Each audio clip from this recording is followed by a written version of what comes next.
Well, we continue our look in the book of Romans at Romans chapter 4, 13 through 17. As we go into this week's study, we're reminded of where we have been last week. First thing we want to remember is that last week Paul took us all the way back to Genesis. And in Genesis, we look specifically at Genesis 12, verses 1 through 3. And this is Abraham's relationship with God began with a command and a set of promises. And so if you go back to Genesis chapter 12, verses 1 through 3, you see this conversation that God has with then Abram and said, I want you to move to this new country. I want you to move everything to this new land, and I will make you the father of many nations. And so this was this promise that God had made to Abram by saying, I want you to move and I'll be with you. I will never leave you. I'll never forsake you. I will be with you, and you will see the rewards of this move, this act of faith, because you will be the father of many nations. Well, in response, we see in Genesis 12:4 that Abram went. And so this is important. Abram didn't say in Genesis chapter 12, verse 4, oh, I believe what you're saying, God, and I will do what you said. No, he didn't say that. He just did it. And this is something that we want to always remember. Our actions will always reveal what we believe. If you want to know what someone believes, simply follow them around and watch what they do. For our actions will always reveal what we believe, because our beliefs are motivators for our actions. Our beliefs are the motivators for our life. And so if we truly want to know that Abram followed God's promise, Abram had faith in what God said, all we need to know is Genesis 12:4, so Abram went. He did what God said, so thus there was this connection that he had with God. There was an acceptance of the promise. There was an acceptance of this new chapter in his life. And it's the same with you and with me. This understanding in our relationship with God that it's not as much about the declaration of faith as it is about living a life of faith, because our actions will always reveal what we believe. So let's go ahead and take a look at Romans chapter 4, verses 13 through 17. I'm going to be reading from the New International Version, but you can be reading from any version that you want. There'll be some differences, some nuances, especially this week. You might find some punctuation differences, and we'll talk about that, but understand that the meaning is still the same. So let's listen to the word of the Lord. It was not through the law that Abraham and his offspring received from the promises that he would be heir of the world, but through the righteousness that comes by faith. For if those who depend on the law are heirs, faith means nothing, and the promise is worthless, because the law brings wrath, and where there is no law, there is no transgression. Therefore, the promise comes by faith, so that it may be by grace and may be guaranteed to all Abraham's offspring, not only to those who are of the law, but also to those who have the faith of Abraham. He is the father of us all. As it is written, I have made you a father of many nations. He is our father in the sight of God, in whom he believed, the God who gives life to the dead and calls into being things that were not. Thanks be to God for the reading of this word. So let's take back and jump into verse 13. We're going to take this passage and look at it verse by verse to understand the deeper meanings of what Paul is talking to us about, especially not only to us, but to the church in Rome. What's the message that he's trying to send, and what does that mean for our lives? So we look at verse 13, and it says, it was not through the law that Abraham and his offspring received the promise that he would be heir of the world, but through the righteousness that comes by faith. So this might sound a little repetitious, because we've talked about this in weeks past, that the promises had nothing to do with the giving of or Israel's keeping of the law. And this is a repetition of what Paul has been saying before, that we're not saved by the law, we're saved by grace through faith in Jesus. And Abraham is the example, because Abraham believed God and it was reckoned to him as righteousness, as it says back in Genesis 15:3. And so this is a little bit of a repeat of what Paul has been talking about. And we're saying to ourselves, why does he keep repeating himself? Well, one of the things we have to remember is that this is an oral tradition. That Paul wrote one letter to the church in Rome, and that letter would have been shared with the church by someone speaking it, someone reading it to the church. Now, of course, later it got copied because we have it today to study, but originally it was intended for an audience to be listening to it. And so whenever we're dealing with an audience that's listening to something, it's important to practice repetition, because repetition is what helps us to remember things. And so what we see here is that Paul is giving us some repetition of this understanding of the grace of God, this understanding of our faith that saves us, not our works that save us. But we also notice in this verse that there's something a little bit different. There's something different in verse 13. Listen to it again. It was not through the law that Abraham and his offspring received the promise that he would be heir of the world, but through the righteousness that comes by faith. And so it is this understanding of the offspring. He adds this extra dimension to the people who would be born of the lineage of Abraham, the people who would consider Abraham to be their father or their grandfather or their great-great-grandfather. And so he adds in this dimension, even though it's always been there. We've always thought about the lineage of Abraham. We've always thought about the members of the nation of Israel, the Jewish Christians in Rome, being descendants of Abraham. But now specifically, Paul deals with this concept of the offspring directly related to the promises that God gave, as we talked about in the beginning there in Genesis chapter 12. The promise for Abraham, or Abram at that time, to leave his home, to go to a new country, to go to a faraway land, and that he would be the father of many nations. And so that promise was responded to by Abram by faith. He did it. He went. And so now this promise that was given to Abraham is also affecting the heirs of Abraham. And so he's added this extra dimension. The promises were given through the righteousness of Abraham's faith. Again, it's a repetition of what he's been saying, just with the addition now of this concept of the heirs. And it's going to be important for us to remember that here in verse 13, that he's talking about not only Abraham, but also to Abraham's heirs. And who does that mean? How do we define heirs? How do we understand it? So let's take a look at verse 14. In verse 14, it says, "For if those who depend on the law are heirs," there's the word again, "faith means nothing and the promise is worthless." Faith means nothing and the promise is worthless. So again, we have the reference to the heirs. And here in this passage, we see that if the promise is only for those who follow the law, then faith doesn't matter. If the promise is only for those who follow the law, again, listen to his word again, "For if those who depend on the law are heirs, faith means nothing and the promise is worthless." And so if the promise is only for those who follow the law, then faith doesn't matter. Well, that presents us with a problem, because the problem is that back in Genesis chapter 15, we see that Abraham's faith was reckoned to him as righteousness. His work was not reckoned to him as righteousness. It wasn't based on how good he was. It was based on his faith, his belief in who God said he was, and his belief in what God said he was going to do. That's what was reckoned to him as righteousness. So we do have a little bit of a problem there, because how do we reconcile that? If the heirs of Abraham, the heirs of the law, are the ones who are saved, then what do we do with faith? That means faith means nothing. So the promises are only for those who follow the law. Then faith doesn't matter. And we know that faith matters, so we've got to reconcile that in some way. And again, this verse doesn't reconcile that. It just presents the problem. And in our mind, we're saying to ourselves, we have a problem here, because we have been convinced by Paul's arguments that Abraham was saved by faith, that Abraham's faith was what made him righteous in God's eyes, not his works, not the law, not circumcision, but his faith. So if that's the case, then what we understand here is that faith means nothing if it's based on the law, because the law came after faith. And that's important for us to be kind of wrestling with that question, because you and I wrestle with that question. Is it about what I do, or is it about who I am? Is it about my actions, or is it about my faith? And so this is something that we all wrestle with, and Paul is helping the church in Rome to wrestle with it. But also, too, if you notice in that verse, there's another piece that he brings up that causes even a bigger problem, but we might have missed it. Let's listen to the verse again.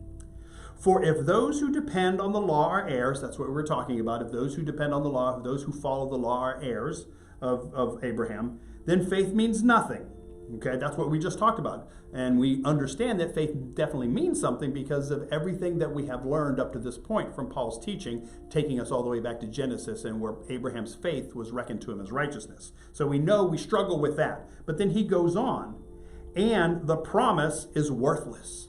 And the promise is worthless. And this is where we get into a problem, because worse yet, based on this verse, the promise of God doesn't matter. So the promises of God don't matter if we take this verse at face value. Because remember, God came to Abram and said, I promise you that you will be the father of many nations. I promise you that you will have a land to live if you get up and leave this land. Now, at that point, Abram had a choice. He could have said, nah, not interested. No, thank you.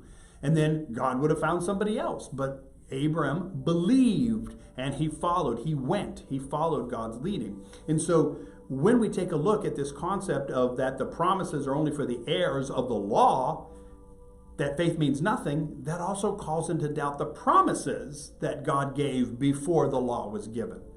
And it's one thing to say that we are saved by the law, we're saved by what we do as opposed to our faith. You can kind of make that argument and you can stand that ground. But yet, when you start talking about the fact that God's promises mean nothing, then you find yourself in really deep water. You find yourself in danger. Because remember, God's promise came before circumcision. God's promise came before the law. God's promise even came before Abram made a decision to follow. God made a promise, not based on what he did. God didn't come to Abram and said, Abram, if you are good, if you follow all the rules, if you do everything right, then you will be the father of many nations and you will have a land of your own. He doesn't say that. God comes to Abram in chapter 12 of Genesis and basically says, I want you to leave your home and I want you to go to the land I'm preparing for you and I will make you a father of many nations. It's not based on actions. It's based merely on faith, on saying, okay, I believe that. And so if we're saying, as it says here at the beginning of this verse, for if those who depend on the law are heirs, faith means nothing and the promise is worthless. That's the problem.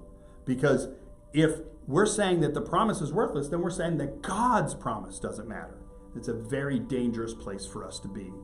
So let's take a look at verse 15. Verse 15 goes on and says, therefore, because of what we just said, verse 15 starts with because the law brings wrath, and where there is no law, there is no transgression. So coming off of verse 14, if you look at your translations, you're going to see something here that this starts in the middle of a sentence thought. Now, your translation might have put a period at the end because there was no punctuation in the original Greek, but many translations, the NIV included, end verse 14 in the middle of a sentence and begin verse 15 in the middle of a sentence. So let's do 14 and 15 together and take a look at it. Verse 14, for if those who depend on the law are heirs, faith means nothing and the promise is worthless, because the law brings wrath. And where there is no law, there is no transgression. So we have a middle of the sentence thought here, at least by the way that the translators of the New International Version put it. And it's interesting because, again, like there was no punctuation in the original Greek, there also was no chapter or verse breaks. The chapter and the verse breaks came later. The early church did that. And so when we take a look at how the things are broken down, chapter-wise and verse-wise, we need to understand that at some point human beings made a decision that this was a complete thought, that this is a thought that I want to keep together. And for whatever reason, they didn't allow Paul to get to the end of his sentence in verse 14 before they began verse 15. And there has to be the question of why? Why did this start in the middle of a sentence thought? And so when we take a look at this, we understand that if we don't know any other reason, we need to know that it was intentional. It was an intentional decision, whether it was intentional to put a verse break there and then make that a new sentence, or to put a verse break there in the middle of the sentence, regardless of what your translation says. This delineation of this verse is important to understand because they're saying something important. So let's go back and take a look at what it's saying. Verse 15, without verse 14 together, starts with the middle of the sentence, because the law brings wrath, period. And where there is no law, there is no transgression. And so the first part of this verse is the end of the sentence from verse 14, and that is that the law brings wrath. So this is the understanding of what the law is talking about. The law has been, and this is one of the things that Paul's been trying to get the church in Rome to understand and get us to understand, that the purpose of the law was to bring us to our knees. The purpose of the law was to bring us to a place where we realized we weren't good enough. Many believe that the law was given to punish us. The law was given so that we would have a way to punish people who break the law. That's not the purpose of the law. The purpose of the law was to show us how sinful we are. The purpose of the law was to bring us to a place where we realized we couldn't keep it on our own. Thus, we would throw up our hands and surrender and say, God, I need your help. And so that was the purpose of the law, because the law brings wrath. The law does not bring salvation. It doesn't say the law brings salvation. It doesn't say that the law brings righteousness. The law brings wrath. And this wrath is the wrath of God. And so it shows us how we are unable to be good enough on our own. Thus, we need God. It brings us to that place where we embrace our withoutness. We are without the ability to be good enough. We are without the ability to be righteous enough to be in God's good graces. That only God, through his grace, can make us righteous. Only God, through his grace, can make us good enough. And so we understand that this is why they made this verse break here, because they want to pound home that idea that the law brings wrath. The law does not bring salvation. The law does not bring righteousness. The law brings wrath, and that's the purpose of it. That's not a bad thing. That's the correct thing. That's what God always intended for the law, was for the law to bring us to a place where we realize we are under the wrath of God. Thus, we need the grace of God to get out of the wrath of God, because we can't keep the law on our own. But also, too, this verse opens up some other things that we need to kind of walk through. So this is one of those verses that I suggest that you underline, you highlight, you put arrows to it, you mark it, because this is an important concept for us to grasp. And so I'm going to walk you through a process here, and I want you to understand it. So let's go back and just rewind, and let's remind ourselves of where we've been in this verse. First, the law brings wrath, not salvation. So we need to understand that's what this verse says. The verse starts off with those very words in verse 15. Because the law brings wrath. The law does not bring salvation. The law does not bring righteousness. It brings wrath. And so it's important for us to understand and to remember that that's the purpose of the law, to bring us to a place of wrath, to bring us up to a place where we realize that we cannot be good enough on our own. So the law brings wrath, not salvation. Then we move a little bit further on that, and we understand that the purpose of the law was and is to bring us to the point of surrender.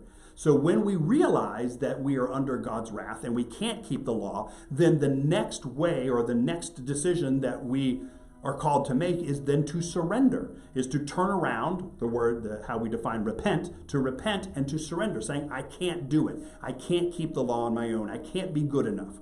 So if the law's intention was to bring us to a place where we realize we're under God's wrath, then also, too, the purpose of the law was to bring us to a point of surrendering, a point where we say, hey, I can't do this on our own, okay? This is something that Paul has not just said in verse 15. He's been teaching us that all through the first 4 chapters of Romans. And it's important for us to comprehend that and to understand that that's the purpose of the law. The law was not given to punish us. The law was given so that we would realize we're not good enough on our own. To realize that we need God. We surrender to God because of the law. Because even after trying to keep the law as best we possibly can, we still find ourselves underneath God's wrath. So we have that as the foundation. Then we move forward, and we have this concept that he shares. If there is no law, there is no transgression. He says that specifically. And because the law brings wrath, period.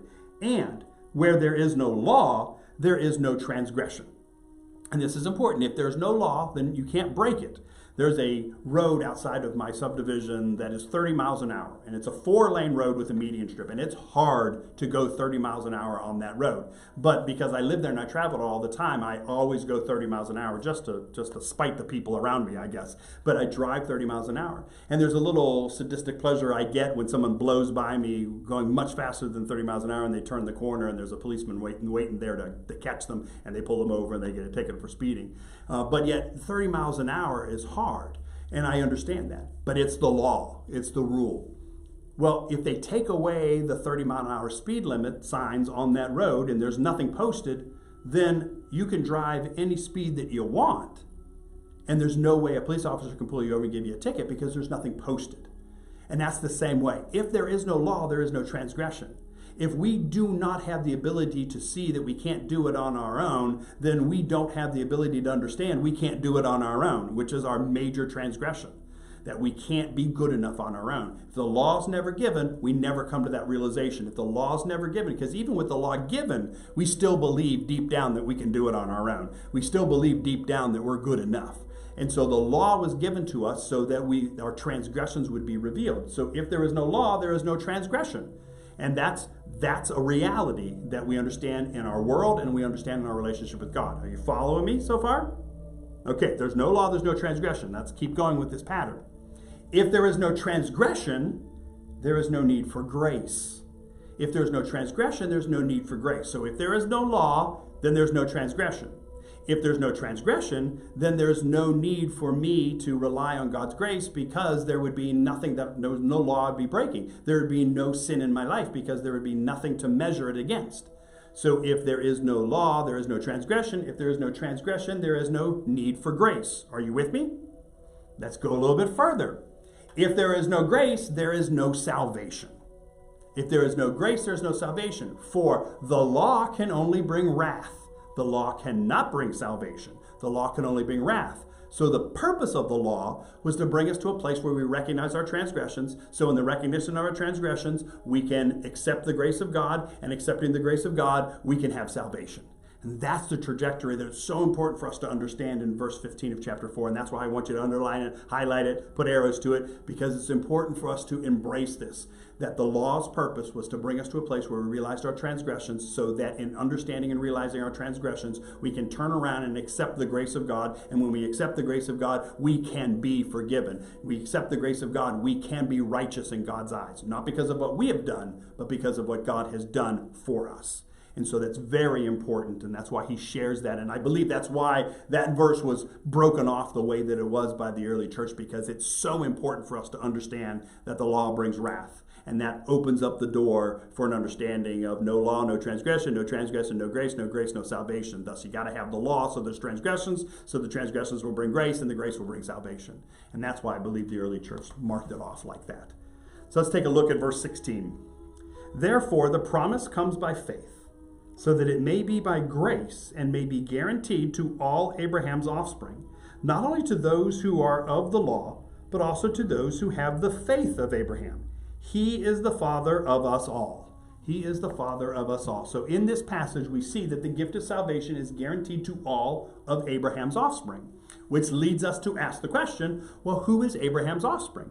Well, very technically speaking, Abraham's offspring is everybody who spits in a little tube and sends it back into 23andMe, gets back their family lineage, and they see that genetically they're connected to Abraham. That's Abraham's offspring. But Paul is expanding the concept of Abraham's offspring. He's been expanding it through 3 chapters, and now he expands it even more.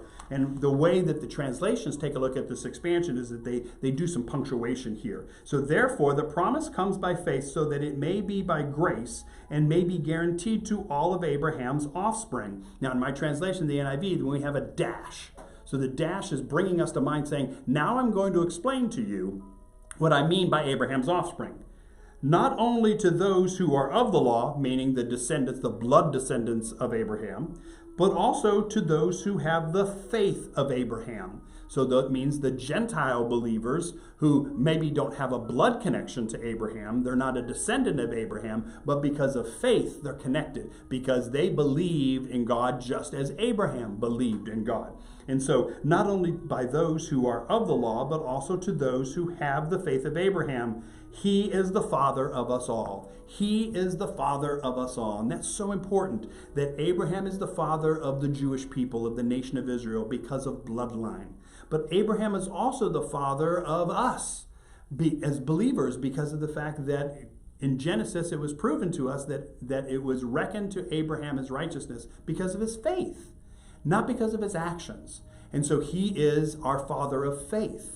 And as it says here, that he is the father of us all. He is the father of us all. And that is so important for the church in Rome to understand. Again, he's trying to get the Gentile Christians and the Jewish Christians in Rome to come together, so that there's no infighting, so that there's no pecking order, that there's no like spiritual spitting contest or anything like that. That we're all the same, whether Gentile or Jew, all the same in God's eyes, because they are saved by grace through faith, just as Abraham was. Not saved by works, not saved by the law, not saved by circumcision. Very important.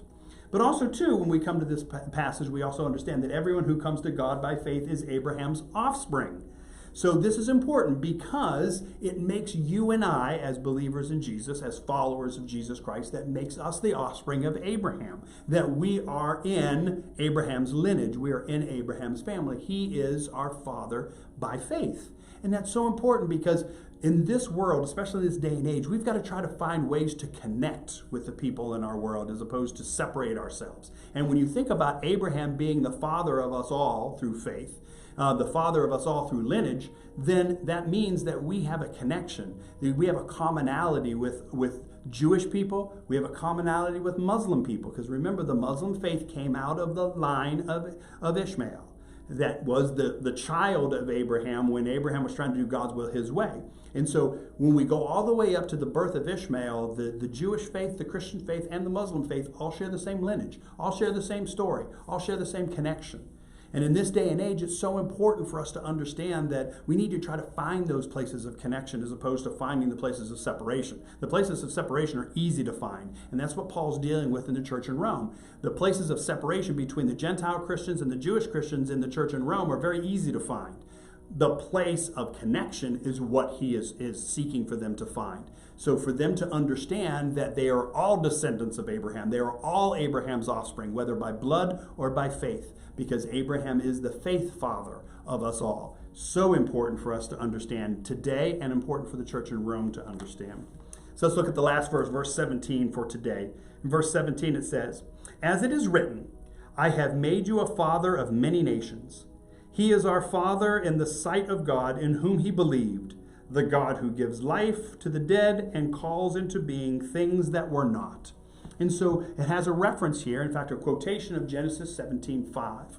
So in Genesis 17:5, we have this understanding that Abram, his name is changed to Abraham, and Abraham means father of many. For it says here, "As it is written, I have made you a father of many nations." That's Genesis 17:5. And that's what Abraham means. That's why his name was changed to Abraham, because Abraham means father of many. And so Abraham is not just the father of the nation of Israel. Abraham is the father of all nations who declare faith in God. And so there's this understanding of our connections. Again, Paul's looking for points of connection as opposed to points of separation, because it's going to be important for the church in Rome to all be on the same page as he moves forward and teaches them more about the nature of God. And he gives us a little glimpse into the nature of God at the end of this verse, because Paul could have stopped at this point in verse 17. Verse 17 could have said this, and it would have been powerful.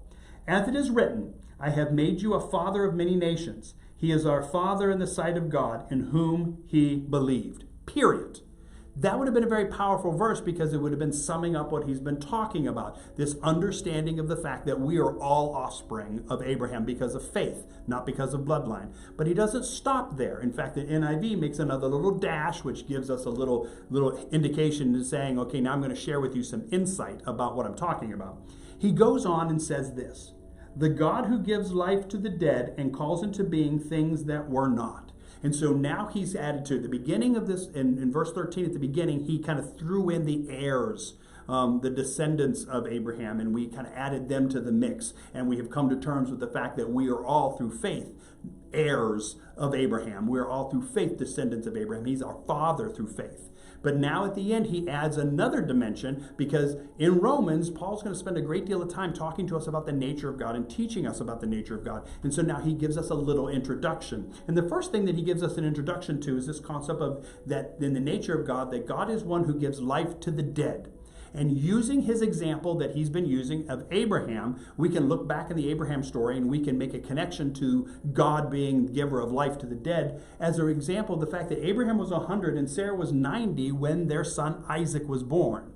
Now, they were a little bit younger when Ishmael was born, but remember, Ishmael wasn't the son of Abraham and Sarah.